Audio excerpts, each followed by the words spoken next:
আসসালামু আলাইকুম এভরিওয়ান। আশা করছি অনেক ভালো আছেন সবাই। আগে আমরা গ্রামে অথবা শহরে যে তেলাপোকাগুলো দেখতাম, অর্থাৎ দেশি তেলাপোকা, কিন্তু ইদানিং ছোট ছোট এক প্রকার তেলাপোকা দেখা যাচ্ছে প্রায় প্রতিটি বাড়িতেই। এগুলোই হচ্ছে চায়না তেলাপোকা। খাবার খেতে বসেছেন আর টেবিলে দিয়ে হাঁটাহাঁটি করছে ছোট ছোট তেলাপোকা, আর কিচেনের অবস্থা তো বলারই বাহিরে। এমনকি ফ্রিজেও বাসা বেঁধে যাচ্ছে এসব তেলাপোকা। নানা রকম পণ্য ব্যবহার করেও মেলে না এই যন্ত্রণা থেকে মুক্তি। তাহলে উপায়? আজকে জানাবো ঘরোয়া একটি পদ্ধতি, যাতে করে ঘর থেকে দূর হবে অসহ্যকর এইসব চায়না তেলাপোকা। রাত হলেই ঘরের রাজত্ব নিয়ে নেয় চায়না তেলাপোকার দল। খাবার, বিছানা, কাপড় চোপড় থেকে সব জায়গায় ঘুরে বেড়ায় এরা।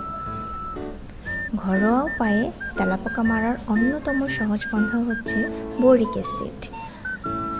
ঘরের কোনায় কোনায় অথবা যেসব স্থানে তেলাপোকার উপদ্রব বেশি, সেসব স্থানে এই বোরিক অ্যাসিড আটা, ময়দা অথবা চিনির সাথে মিশিয়ে ছড়িয়ে দিন।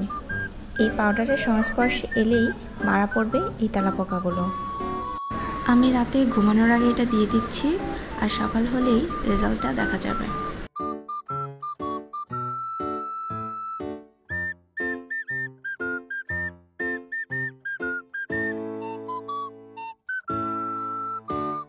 এই হচ্ছে রেজাল্ট।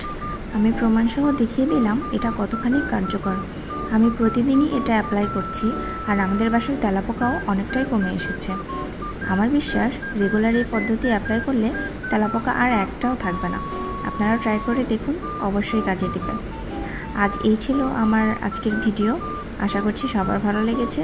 ভালো লাগলে অবশ্যই লাইক, কমেন্ট এবং শেয়ার করে দেবেন, আর সাবস্ক্রাইব করে পাশে থাকা বেল আইকনে ক্লিক করে নোটিফিকেশন অন করে নেবেন, যাতে আমার পরবর্তী ভিডিওর আপডেটগুলো সবার আগে আপনি পেতে পারেন। তাহলে আজকের মতো এখানেই বিদায় নিচ্ছি। সবাই ভালো থাকুন, সুস্থ থাকুন। আল্লাহ হাফেজ।